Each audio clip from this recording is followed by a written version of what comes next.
Olsen school में 23 विद्यार्थियों को पुनर्भरण राशि नहीं मिलने पर स्कूल से निकाल दिए जाने के मामले में आखिर शिक्षा राज्य मंत्री वासुदेव देवनानी का आश्वासन स्कूल प्रशासक को भा गया और पिछले 3 दिन से चल रहा गतिरोध समाप्त हो गया। इस बीच विरोध प्रदर्शन में आम आदमी पार्टी, कांग्रेस सेवा दल द्वारा सरकार को दिए गए ज्ञापन और धरने ने भी आंदोलन को हवा दी और यह एक प्रदेशव्यापी आंदोलन बन गया। आखिर भारी दबाव के बाद शिक्षा राज्य मंत्री वासुदेव देवनानी को इस प्रकरण में संज्ञान लेना पड़ा और विद्यालय प्रशासन को निकाले गए सभी विद्यार्थियों को यथावत पढ़ाए जाने के निर्देश दिए। शिक्षा मंत्री को एक ज्ञापन भी दिया गया, जिसपे संज्ञान लेते हुए शिक्षा मंत्री जी ने कल यह आदेश जारी किए कि 31 मार्च तक इन बच्चों को बिना किसी दबाव के तुरंत प्रभाव से स्कूल में लिया जाए और इनकी शिक्षा में कोई व्यवधान नहीं आना चाहिए। जहां तक इनकी टेक्निकल प्रॉब्लम 1 अप्रैल के बाद की है, उसके लिए उन्होंने स्कूल को निर्देश दिए हैं कि जो भी प्रॉब्लम है वो एजुकेशन डिपार्टमेंट को भेजें ताकि उसका निदान भी 1 अप्रैल से पहले कर दिया जाए। अभी हमारे अध्यक्ष साहब की बात हुई है डीओ सर से और स्कूल प्रिंसिपल से। उन्होंने आश्वस्त किया है कि 31 मार्च तक बच्चों को स्कूल में कंटिन्यू किया जाएगा, जो कि आम आदमी पार्टी की डिमांड थी कि इनकी जो है समय खराब ना हो, परीक्षाएं नजदीक आ रही है और वो चीज़ मंत्री जी ने संज्ञान में ली और इस चीज़ को जो है माना और आदेश दिए मीडिया के थ्रू कि भी इनको ले लिया जाए और इनकी पढ़ाई कंटिन्यू की जाए और बाकी जो टेक्निकल प्रॉब्लम्स है वो जो है 31 मार्च के बाद देखी जाएगी और पेरेंट्स और प्रशासन साथ में बैठ के उसकी बात करेगा, स्कूल प्रशासन भी बैठ के। केंद्रीय रेल राज्य मंत्री मनोज सिन्हा योगा एक्सप्रेस ट्रेन से अपनी संक्षिप्त यात्रा पर मंगलवार सुबह अजमेर पहुंचे। अजमेर रेलवे स्टेशन पर 6:45 बजे पहुंची ट्रेन पर रेल राज्य मंत्री की अगवानी के लिए मंडल रेल प्रबंधक नरेश सालेचर सहित अन्य रेल अधिकारी मौजूद रहे। वहीं रेलवे सुरक्षा बल के जवानों के द्वारा सिन्हा को गार्ड ऑफ ऑनर दिया गया। पर्वतसर मकराना नई ब्रॉडगेज लाइन पर रेल सेवाओं का उद्घाटन करने के पश्चात रेल राज्य मंत्री मनोज सिन्हा अजमेर रेलवे स्टेशन पहुंचे, जहां जल संसाधन, नदी विकास एवं गंगा संरक्षण राज्य मंत्री सांवरलाल जाट, शिक्षा राज्य मंत्री वासुदेव देवनानी और मेयर धर्मेंद्र गहलोत सहित मंडल रेल प्रबंधक नरेश सालेचा के सानिध्य में एकीकृत यात्री सूचना प्रणाली का लोकार्पण किया। रेल राज्य मंत्री मनोज सिन्हा ने अजमेर स्टेशन पर जिस एकीकृत यात्री सूचना प्रणाली का लोकार्पण किया, उसकी लागत 93 लाख रुपए है। इस प्रणाली के अधिकांश उपकरण लगा दिए गए हैं, बाकी शेष उपकरण भी शीघ्र लगा दिए जाएंगे।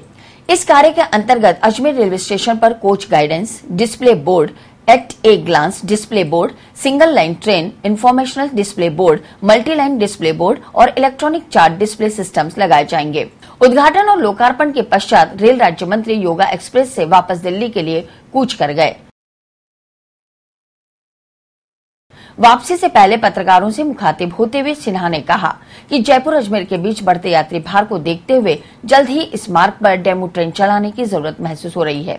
इस संबंध में स्थानीय जनता और जनप्रतिनिधियों की मांग को देखते हुए जयपुर अजमेर के बीच डेमू ट्रेन चलाई जाएगी। उन्होंने बताया कि अजमेर धार्मिक और पर्यटन की नगरी है, लिहाजा यहाँ वर्ल्ड क्लास सुविधाएं मुहैया कराए जाने के प्रयास किए जा रहे हैं। शहर के विस्तार और यात्री दबाव को देखते हुए अजमेर के नजदीकी स्टेशनों को भी विकसित किया जाएगा। सूचना प्रणाली का उद्घाटन माननीय सांवरलाल जाट जी और माननीय देवनानी जी, हमारे मेयर साहब और हेड़ा जी और एडीए चेयरमैन और सभी प्रमुख लोगों की उपस्थिति में हुआ है। इससे मुझे लगता है कि यात्रियों को कोच गाइडेंस में काफी सहायता मिलेगी। आरक्षण चार्ट की विधिवत जानकारी यात्रियों तक सुविधापूर्वक पहुंच जाएगी और विभिन्न सूचनाएं भी यात्रियों को समय समय पर मिलती रहेंगी। तो आप कह सकते हैं कि रेलवे अंडर इन्वेस्टमेंट की शिकार रही है। पर्याप्त मात्रा में निवेश रेलवे में नहीं हो सका है। प्रधानमंत्री जी की विशेष रुचि के कारण और वर्तमान रेल मंत्री श्री सुरेश प्रभु के वैकल्पिक संसाधनों के प्रबंध के कारण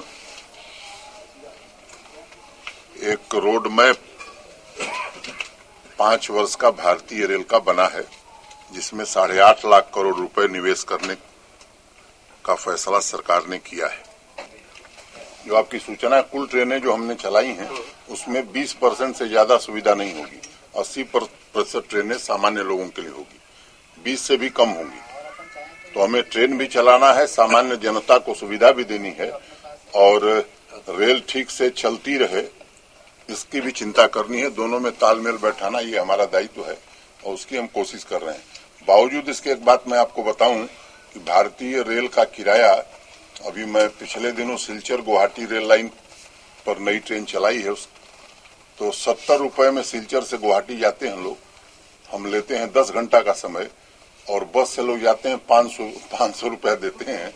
और हमने कहा कि भैया, लोग कहे कि साहब बहुत सस्ती ट्रेन है आपकी, तो हमने कहा 30 बढ़ा दें, उन्होंने ऐसा मत करिए।